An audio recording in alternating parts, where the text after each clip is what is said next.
Bem-vindos ao podcast OncoHPA, o podcast de Oncologia do Grupo HPA Saúde, em parceria com a Rádio Lagoa, cujo objetivo é desmistificar a doença oncológica. Entramos no terceiro episódio, onde vamos continuar a abordar o cancro da próstata, e connosco temos, como habitualmente acontece, a médica oncologista a doutora Magda Cordeiro, que irá moderar a entrevista e que hoje nos traz novos convidados. Bem-vindos a todos. Ora, muito bem-vindos ao terceiro episódio da primeira temporada do OncoHPA, que é o podcast de Oncologia do Grupo HPA Saúde. É um programa desenvolvido em parceria com a Rádio Lagoa FM, com o intuito de desmistificar o cancro.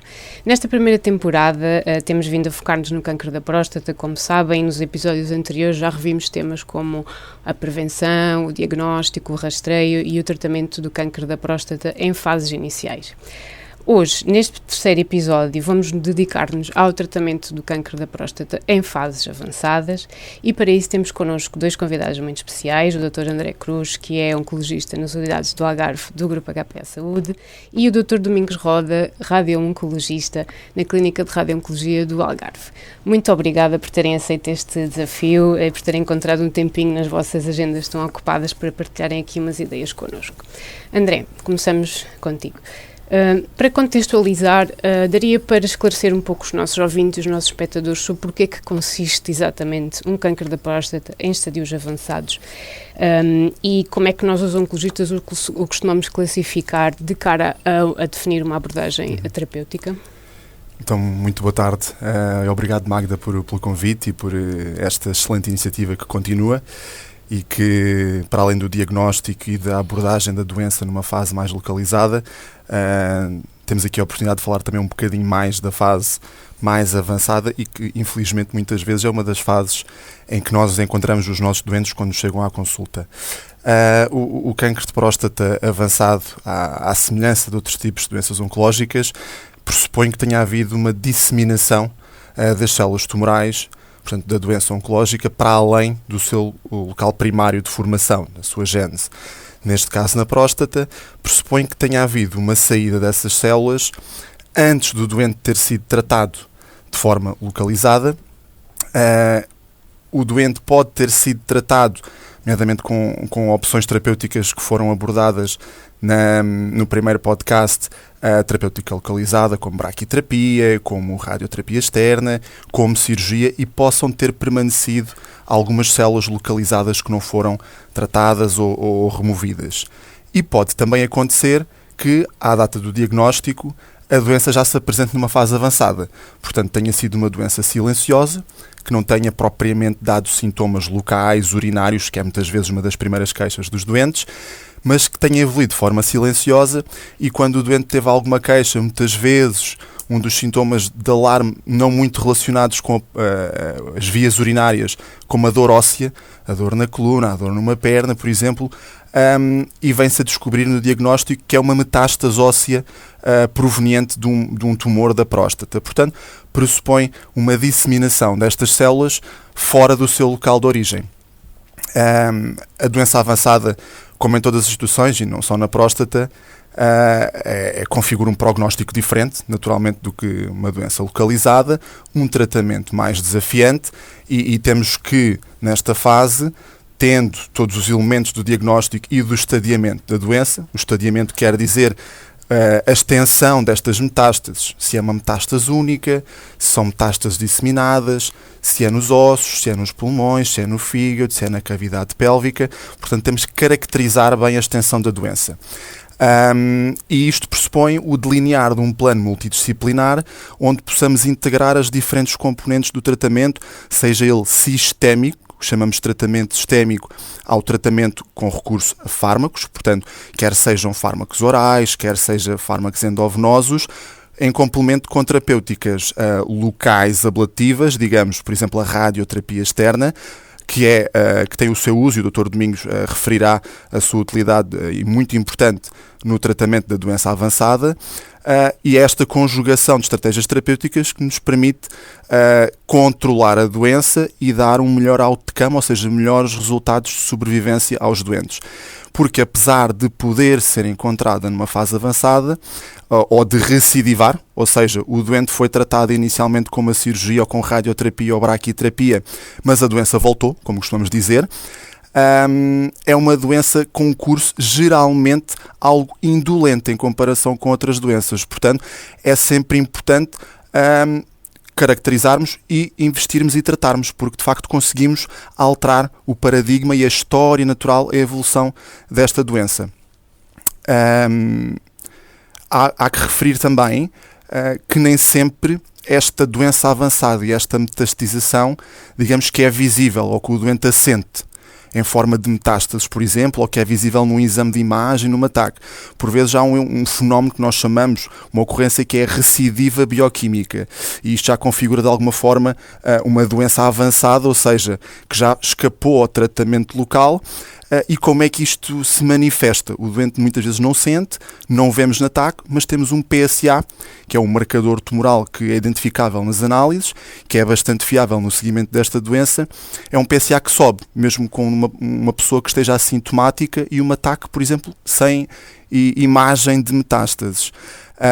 Esta subida do PSA pressupõe o que nós chamamos em termos médicos a doença micrometastática, ou seja, ainda não se manifestou, ainda não é visível, mas sabemos que já existem em circulação células tumorais que se poderão depositar, formar tumores noutros órgãos e que esta ocorrência já carece de abordagem e tratamento, como poderemos falar também, mas lá está, há estas duas formas de doença avançada, aquela que é sintomática, visível, detectável nos exames, quando volta depois de um tratamento considerado na altura definitivo ou quando se manifesta quando o diagnóstico, mas também uma recidiva, digamos, silenciosa que detectamos na forma de PSA ao longo do seguimento destes doentes.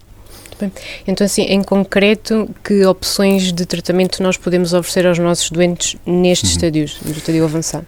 Portanto, a doença avançada em si é um conceito, mas que é altamente diferenciável. Portanto, temos vários cenários, digamos assim, clínicos dentro desta doença avançada.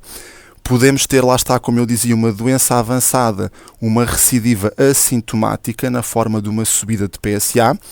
Nesta fase, geralmente, chamamos uma doença hormonossensível. E hormonossensível porquê? Porque as células tumorais do cancro de próstata são células muito hormonodependentes, como acontece em muitas situações no cancro de mama na mulher. Portanto, digamos que se alimentam das hormonas masculinas, neste caso a testosterona. Ou seja, nesta fase, o tratamento standard, e desde há muitos anos, o tratamento de base que devemos sempre oferecer às pessoas é o tratamento hormonal. Ou seja, com medicamentos que bloqueiam ou a produção da testosterona ou inibem a sua síntese e a sua recaptação por estas células. O tratamento hormonal é a base e continua a ser nos diversos ensaios clínicos e em todas as recomendações internacionais a quando de uma doença avançada. E depois podemos ter uma situação em que o doente já estava a fazer, ou ao curso desta doença, ao longo desta doença avançada, já estava a fazer estes medicamentos hormonais, mas a doença arranjou mecanismos de resistência. Entrou naquilo que nós chamamos um escape hormonal, uma doença resistente ao tratamento hormonal. Nestas situações, e isto já estamos aqui a falar de um prognóstico um pouco diferente, temos também como opção a quimioterapia, que continua a ser usada no cancro de próstata e com uma taxa de sucesso bastante aceitável no controle da doença e de sintomas, não só em termos de melhoria da sobrevivência, mas geralmente os doentes sentem-se francamente melhor e geralmente são doentes ou com muitas queixas urinárias ou com muita dor óssea das suas metástases e, de facto, isto muda a história natural da doença e a qualidade de vida do doente. Em relação ao tratamento hormonal, como eu falava, é uma área que tem tido uma evolução satisfatória, aos nossos olhos muitas vezes insuficiente e dos doentes sobretudo, mas uma evolução satisfatória, em que as diferentes moléculas, os diferentes medicamentos que têm sido produzidos e já utilizados na prática clínica, como nós chamamos a hormonoterapia de segunda geração, são de facto medicamentos que conseguem, à custa de um perfil de efeitos secundários até bastante tolerável, geralmente não são medicamentos que impactem fortemente a qualidade de vida, salvo há exceções, claro, há pessoas que de facto estes medicamentos ao cortarem a testosterona, portanto muitas vezes os doentes e muitas vezes em idade inferior àquela que deveria acontecer, entram num processo de andropausa, que é um processo em tudo semelhante, mas no sexo masculino à menopausa das senhoras. Portanto, existe uma série de sintomas que esses sim afetam a qualidade de vida, mas não são sintomas muitas vezes comparáveis aos de uma quimioterapia. Os doentes fazem estes tratamentos muitos anos.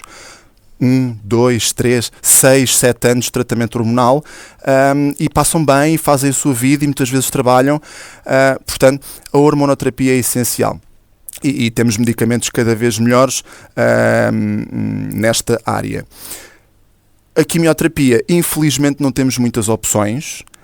Há doenças em que temos mais opções de mais fármacos. No cancro de próstata não há propriamente um grande leque de opções. E também não podemos desconsiderar, embora seja bastante mais raro, mas cada vez temos que prestar mais atenção e idealmente rastrear e testar estes casos. O cancro de próstata pode ter uma componente hereditária, ou seja, à semelhança da mama, sabemos que muitas vezes há uma associação a uma mutação genética hereditária, que é o BRCA, e isto pode-nos também trazer algumas oportunidades de medicamentos mais dirigidos. Portanto, num modo muito genérico, na fase de doença avançada, são estes os tratamentos que nós temos à disposição, para além, naturalmente, da integração com os tratamentos, como a radioterapia, o Dr. Domingos falará, mais localizados. Muito bem. E, portanto, estes são os tratamentos de primeira linha, não é? A primeira vez que nós vamos tratar uma doença avançada. E o que é que acontece quando o doente progride, ou seja, quando a doença deixa de responder a esses tratamentos? Que opções é que lhes podemos oferecer?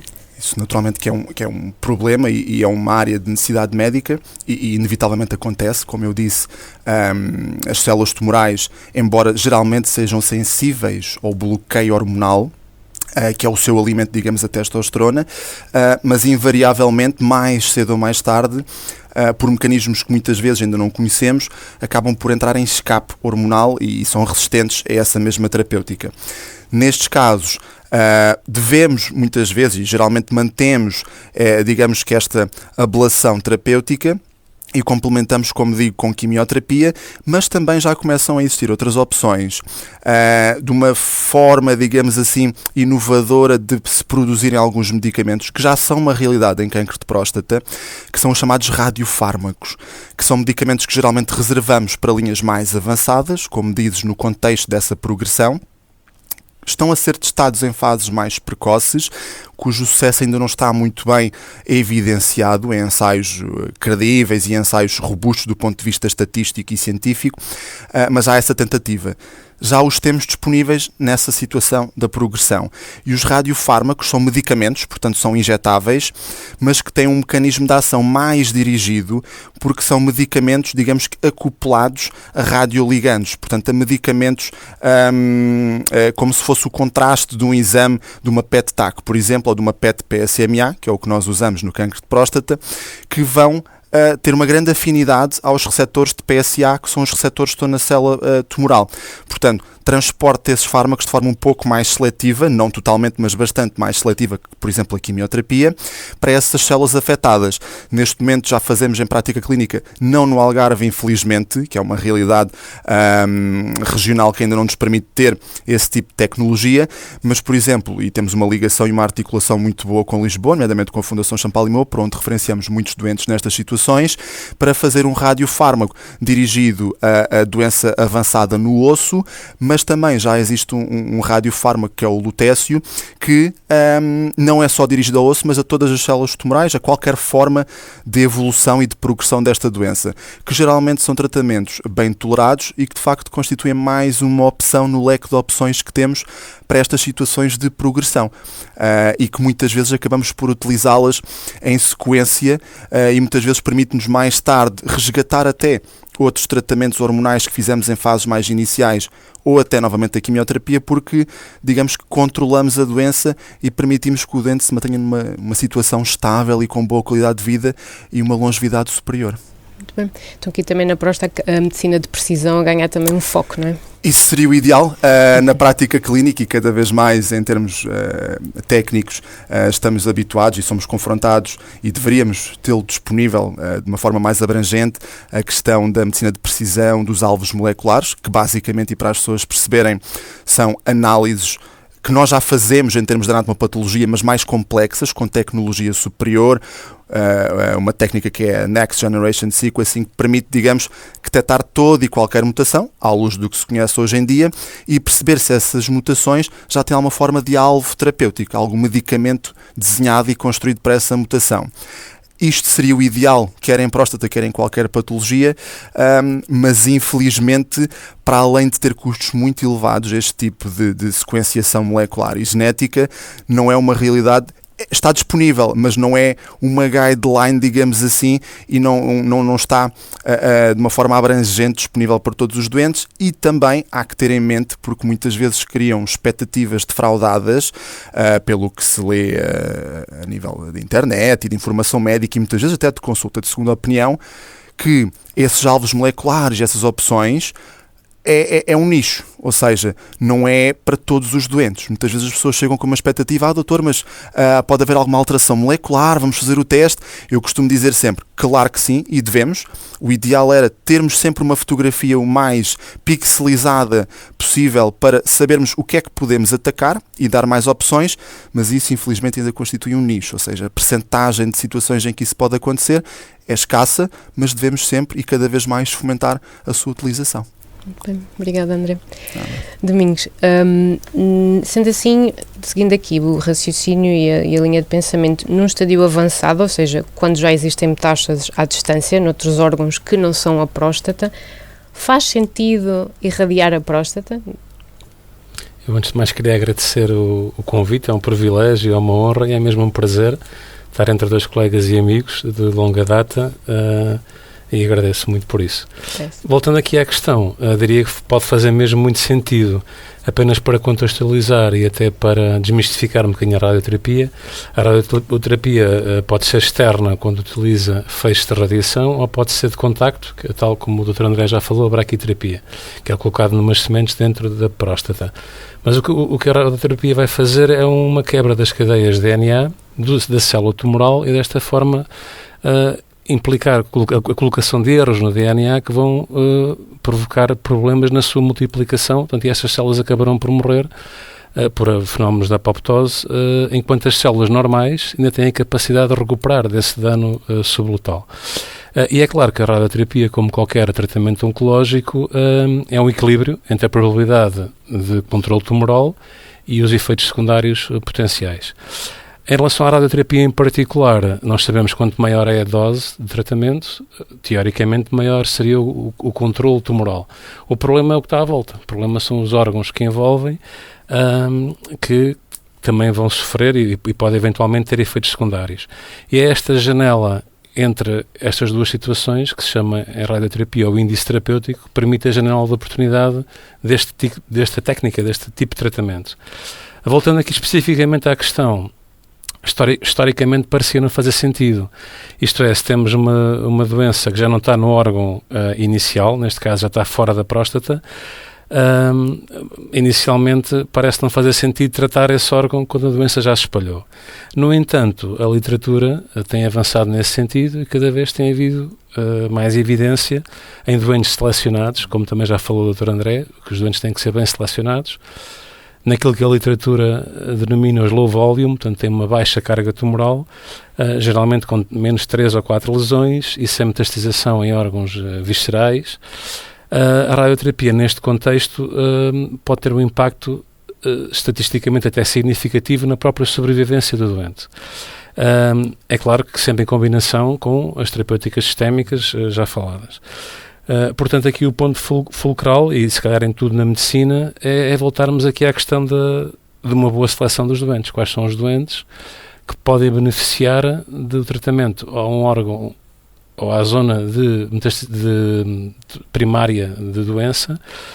Isso tem a ver com a grande capacidade imagiológica na detecção das lesões e também da parte da medicina nuclear, para sabermos quais são estes doentes e quais os potenciais doentes que vão beneficiar deste tratamento. Porque é claro que temos de fazer aqui o contraponto, também não queremos, num doente com doença à distância, estar a adicionar ainda mais efeitos secundários à terapêutica sistémica que já está a fazer. Portanto, voltando à questão, tanto faz mesmo sentido irradiar a próstata no estadio avançado. E à parte da próstata, que outras indicações pode ter esta modalidade de tratamento quando já temos uma próstata em estadio avançado, um cancro de próstata em estadio avançado? Que outras aplicações podemos ter? No tratamento, portanto, da doença oncológica, a radioterapia é um dos pilares fundamentais. É uma especialidade muito antiga, já com mais de um século de utilização, e acabará, em algum momento da história natural, do percurso natural da doença oncológica, tem sempre algum papel. Ou no contexto pós-cirurgia, nós chamamos de tratamento adjuvante, no contexto intensivo, como aqui quando irradiamos a próstata, está lá o órgão ainda, ou em qualquer doente, depois nas fases terminais, e aqui no contexto paliativo. E a literatura também nos descreve isto é, nós conseguimos ter bons efeitos se formos à procura da doença, se andarmos, como já foi referido, mantendo um bom acompanhamento imagiológico do doente, detectar lesões precocemente e a partir daí poder fazer tratamentos dirigidos, o que a literatura agora chama como Metastatic Direct Therapy. Até como forma de, muitas vezes, de eventualmente dar mais tempo aos doentes, adiar outras linhas de tratamento sistémico eventualmente mais tóxicas. Isto é, aguardar outras armas terapêuticas mais para o futuro, portanto, não as queimar todas logo num estadio mais inicial. Os estudos demonstram que neste cenário definido como oligoprogressão, portanto tem que haver uma baixa carga tumoral, tem que ser poucas lesões, a utilização da radioterapia dirigida a estas lesões, tanto com técnicas de grande precisão, com altas doses, com técnicas estereotáxicas, com imagem guiada, o que chamamos o SBRT, portanto, a Stereotactic Body Radiation Therapy, está associado a um aumento do tempo livre de progressão, sem aumentar as toxicidades, também é aqui importante no contexto de um doente já metastizado. No entanto, ainda não há grande evidência se isto vai alterar ou não a sobrevivência do doente, mas pelo menos no controle e no tempo livre da doença e no alívio de sintomas pode ser importante.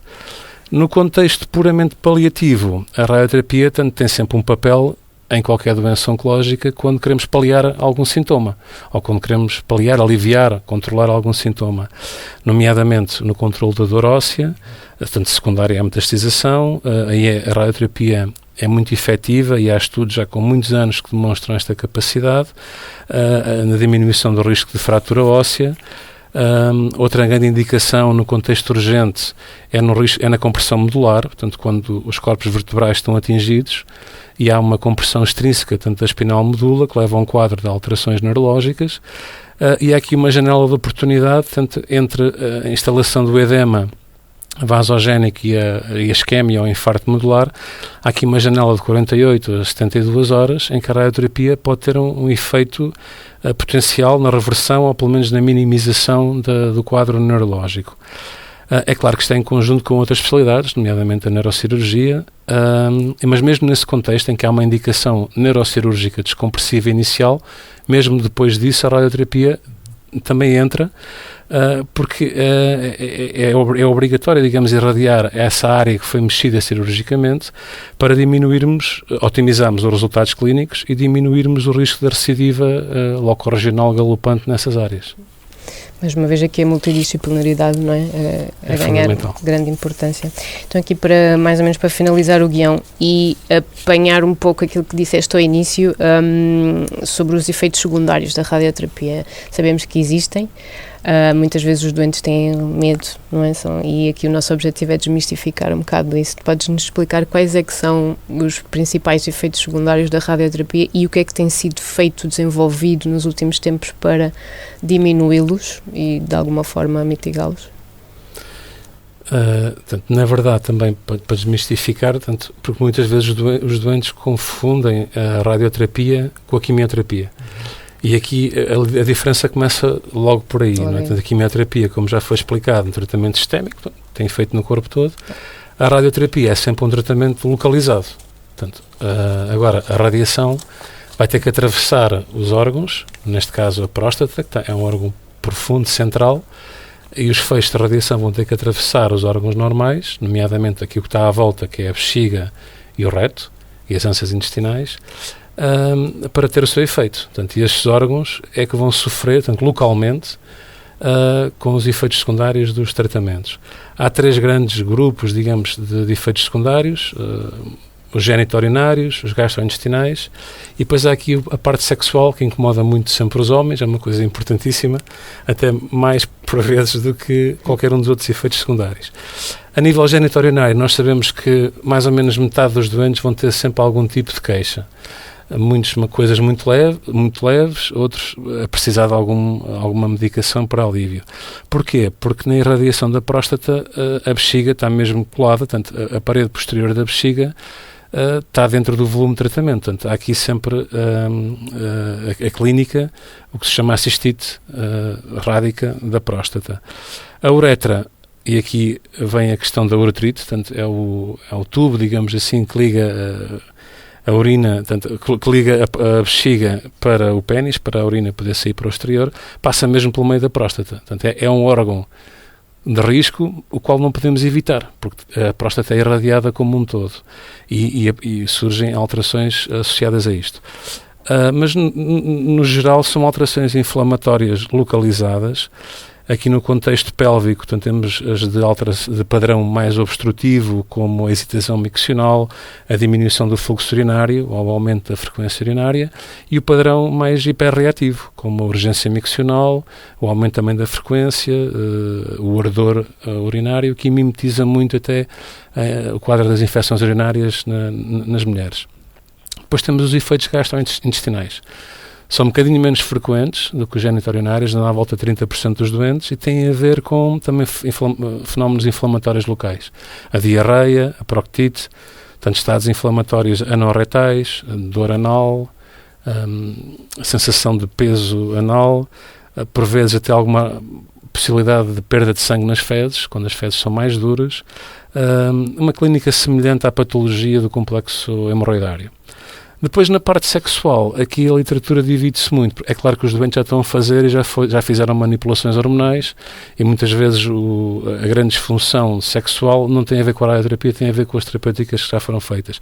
Porque a literatura acaba por nos dizer que, apesar de nós irradiarmos também feixes vasculonervosos que passam à volta da próstata, e que a potência diminui 1 ano ou 2 depois dos tratamentos, na verdade, quando se comparam com os estudos de envelhecimento normal, os dados são semelhantes. Portanto, acho que terá mais a ver, eventualmente... Exatamente, com a andropausa, terá a ver até com outras comorbilidades, como diabetes, doença arteriovascular, tabagismo, sedentarismo, tudo isto poderá estar envolvido.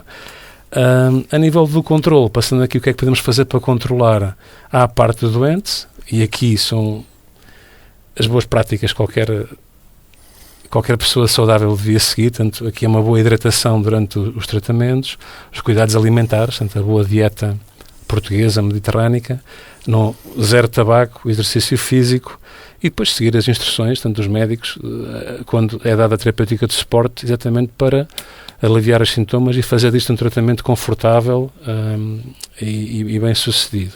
Depois há aqui outra parte muito importante na radioterapia, que é a tecnologia. Tudo depende dos aparelhos. A radiação é produzida por aceleradores, e quanto melhor é a tecnologia, mais eficiente, tanto mais conformacional é o tratamento, mais preciso é o tratamento. E desse ponto de vista podemos dizer que no Algarve temos bons aparelhos, topo a nível mundial. Portanto, é uma área geográfica bem apetrechada em relação a esta questão da tecnologia. E depois, que também, como já foi referido, é uma abordagem holística. Temos de ter aqui o conceito sempre de multidisciplinaridade. Portanto, não há especialidades estanques no tratamento do cancro. Há muitos pontos comuns. A interação em equipa entre as várias especialidades é essencial, e é fundamental na resolução e no controlo dos efeitos secundários que possam surgir, tanto agudos como a longo prazo. Muito obrigada. Obrigado. E com esta fechamos o capítulo de hoje. André e Domingos, uma vez mais, muito obrigado pelo vosso contributo, por terem abordado de forma tão clara estes assuntos, certamente de grande utilidade para quem nos acompanha durante os episódios. Aí em casa ou no carro, obrigada por estarem desse lado. Lembro-vos que podem assistir a este e a outros episódios nas redes sociais do Grupo HPA, no YouTube e agora também ouvi-lo no podcast do Spotify. Fiquem atentos ao lançamento do próximo episódio, que promete fechar com chave de ouro esta primeira temporada. Abordará a importância da equipa multidisciplinar no tratamento do cancro da próstata e vai contar com a participação da enfermeira Marta Rodrigues, da fisioterapeuta Joana Pacheco e do psicólogo Miguel Coutinho. Muito obrigada, fiquem atentos e até lá.